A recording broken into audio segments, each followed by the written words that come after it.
What happens when a meticulous engineer helps a stranger in the subway and finds a key in his pocket that doesn't belong to him? You won't believe how one small gesture pulls him into a story he's somehow part of, but can't remember. The key in his pocket. Charles Mason wasn't the kind of man who did things on impulse. At 48, the Maryland-based structural engineer had a calendar for everything, including when to change the water filter. If something didn't come with instructions, he didn't trust it. He was the guy who followed traffic signs on an empty road and still folded his laundry with military corners. But all it took was a moment on the foggy bottom metro line, a stalled train, a flickering light, and a woman in red, for his life to tilt off axis. She stood there mid-car, struggling with a suitcase that looked like it was packed for a move across continents. Charles, of all people, got up. No fanfare, no small talk. Just a silent assist as he helped her lift it onto the rack.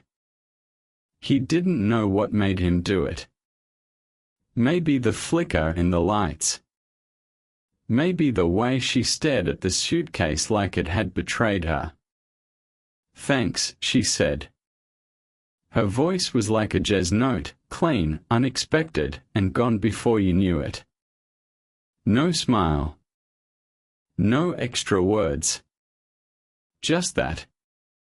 Then her eyes met his, dark, focused, with a kind of gravity that made you feel like you'd been catalogued and measured in a single glance. Her name was Myra. No last name. No job title.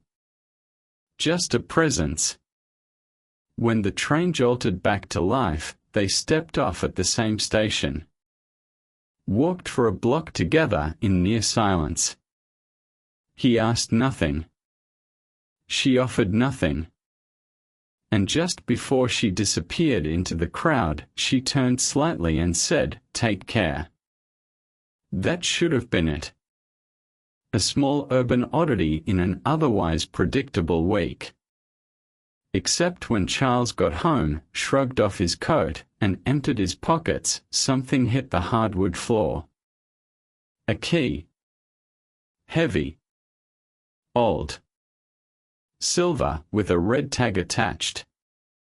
One word, printed in neat block letters, Milton. Amanda, his 17-year-old daughter, leaned in from the kitchen with the kind of look only teenagers can give. Equal parts suspicion and amusement. "You rob a mailbox or something?" "No," Charles muttered, holding the key like it might sprout teeth. "I think I found something." That night, sleep came and went in fragments. Dreams of tunnels, flickering lights, and that red coat looped like a skipping record. By morning, he was online. Searching Milton in every conceivable context. Got everything from a sushi bar in Alexandria to a retirement home in Fairfax. But nothing that clicked. Then the letters started. No postage. No return address. Just clean ivory envelopes, slipped into his mailbox before sunrise. The key isn't yours, but the responsibility is. Charles didn't roll his eyes. He didn't call the cops. He simply read it twice, then a third time. Because the wording, it was too structured. Too deliberate. Like a blueprint, only written in sentences. The next letter came with more. Don't look for the lock. Look for the story. Then came the clincher. Letter 4. A photocopy of an old classified ad. From a 1993 newspaper. Maid wanted. No references required. Milton District. Cash Weekly. Charles stared at the date. 1993, the year he almost took a job in D.C. The same year he'd spent hours combing classified ads, looking for a starter apartment. He recognized the layout. The font.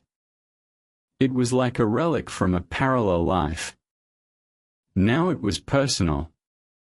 That night, he cleared the kitchen table. Laid out the key, the letters, the ad. Amanda walked by, earbuds in, then paused. This some kind of puzzle thing? Like National Treasure but with tax forms. Charles didn't answer. He was already sketching out timelines. Connections. Trying to find the thread. Because something told him this wasn't about curiosity anymore. It was about him. We're just getting started, but trust me, this story's only heating up. Stay tuned to see what happens when our quiet hero collides with a louder injustice. The woman who wasn't there. Charles didn't tell Amanda about the fourth letter. Not because he didn't trust her, she was sharper than most adults he worked with, but because he didn't quite trust himself yet. He hadn't done anything reckless in 20 years. And now he was driving to the Milton district of Washington, D.C., with an old silver key on his keychain and an unmailed envelope in the glove box, just in case he needed to explain himself to the police or a therapist. Milton was a strange slice of the city. Half gentrified, half forgotten, with polished bakeries sitting next to boarded-up laundromats. The kind of place where old secrets didn't get cleaned out, they got laid over in brick and nostalgia. He parked 2 blocks away from where the 1993 ad would have placed the mysterious maid job. There was no Milton House on any GPS. No grand doorway waiting for a key. Just a crooked old brownstone with paint peeling like sunburned skin. The buzzer didn't work. Of course it didn't. So he knocked. Nothing. He turned to leave, and that's when he saw it. A plaque.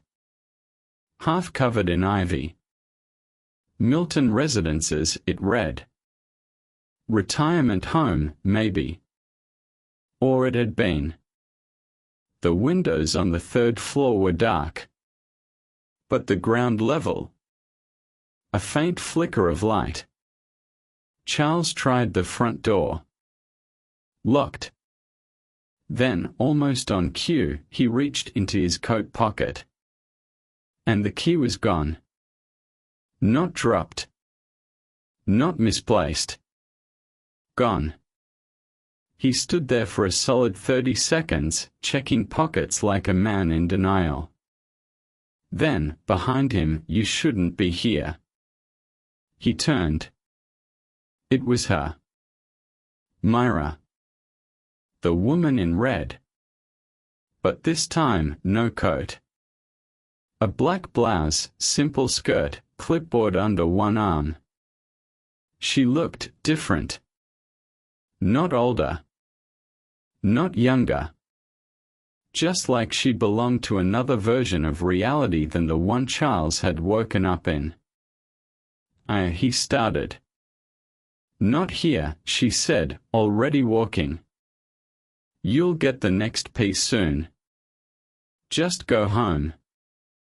That night, Charles didn't sleep. Instead, he wrote. He made lists, drew maps, printed out property records. The Milton property had changed hands 3 times. Once in '94, again in 2001, and once more during the pandemic, purchased by a shell company linked to a string of non-profits that didn't exist outside of tax filings. Amanda noticed. Dad, she said the next morning, arms crossed, cereal untouched. Are you building a case file on some woman from the subway? He blinked. Maybe. She groaned. This is worse than when you tracked my math teacher's license because you thought he was grading unfairly. That man didn't know how to use percentages. He was 82. And still wrong. Charles wasn't trying to be funny. But the look Amanda gave him, somewhere between love and horror, told him he'd crossed into new territory. The kind of obsession that smells like conspiracy. But he couldn't stop. Because the next envelope didn't come in the mail. It was on his pillow. He'd locked the doors. Deadbolts. Alarm system. Amanda had been at a sleepover. The envelope was just there. Inside, a photo. Grainy. Black and white. A woman in a maid's uniform. Standing outside the Milton building. Date stamped 1993. And yes, it was Myra. Or someone who looked exactly like her. Now it was either a very elaborate prank, or time had decided to fold in on itself like an origami swan. Charles took the photo to work the next morning, thinking maybe fresh air and fluorescent lighting would snap him back to normal. But everything felt off. His coworkers sounded distant. Coffee tasted like cardboard. Even the spreadsheets, usually his sanctuary, had lost their symmetry. Then came the email. No sender. No subject. Just 5 words. They are erasing what you remember. He stared at the screen like it might blink first. Then printed it, folded it into his pocket, and went back to pretending to work. At home, Amanda was gone again. But this time, her phone buzzed on the counter. A message preview blinked. You okay with him sniffing around? The number wasn't saved. No name. Just those words. Charles didn't open it. He didn't have to. Because he recognized the phrasing. The tone. The calculated vagueness that said someone wasn't just watching him, they were watching her too. That night, he went for a walk. No phone. No wallet. Just the keychain, now empty, and his thoughts. Fog rolled low along the sidewalks. Classic Washington weather, indecisive and smug. He passed a woman in red by a bus stop. Not Myra. But the same coat. He turned. Excuse me. Gone. Back home, he opened the mailbox one last time. Just to check. Inside, a USB drive. No note. He plugged it into the old laptop in the basement. The screen flickered. A video. Surveillance footage. Timestamped 1993. The same woman again. Myra, or not Myra, handing a child off to someone in a suit. That someone. Charles. Or at least, a man who looked exactly like him. Same jaw. Same walk. Same absurd habit of adjusting his belt when nervous.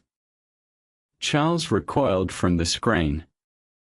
Something deep in his chest squeezed like a vice. Because he didn't remember this. He couldn't remember this. But someone, somewhere, clearly did. This is the climax. Everything you've been waiting for right here. Stay to see how Charles finally confronts the mystery that's been rewriting his life. Woman in red. He didn't wake up to an alarm. He woke up to Amanda standing over his bed, holding the USB drive like it was radioactive. "You want to explain this?" she asked. Charles sat up slowly. The air felt heavier. "Where'd you find it?" "On the kitchen table," she said. "I didn't put it there." "Did you?" "No." They stared at each other for a beat too long. Then Amanda sat down, shoulders stiff. "Dad, what is going on?" Charles opened his laptop again. Plugged it in. But this time, the video was gone. Instead, a new file had replaced it. A single line of text. "Meet her where it started." He didn't have to think twice. Foggy Bottom Metro. 5:37 p.m. He left Amanda with a note. Not a digital one. Pen and paper, like old times. When he arrived, everything felt too quiet for a city metro. The platform was almost empty except for one figure in red. Myra. This time, she smiled. "I was wondering when you'd come back," she said. Charles didn't ask questions. He waited. She walked over, placed a small leather notebook in his hand, and whispered, "The truth isn't hidden. It's displaced." Then the lights flickered. She was gone. Charles opened the notebook. Inside were sketches. Maps. Dates. Names. One name repeated 3 times. Eleanor Mason. His mother's name. And a date he barely remembered, April 14, 1993. That was when his mother disappeared for 2 days. Only now, he had pages of her handwriting describing the child switch, the memory contractor, and someone named Myra who doesn't age. Charles clutched the notebook to his chest, barely breathing. He had work to do. The story wasn't over. But now, he knew where to start. "You made it to the end, but trust me, it's only the beginning. Charles has seen the truth. Now it's your turn."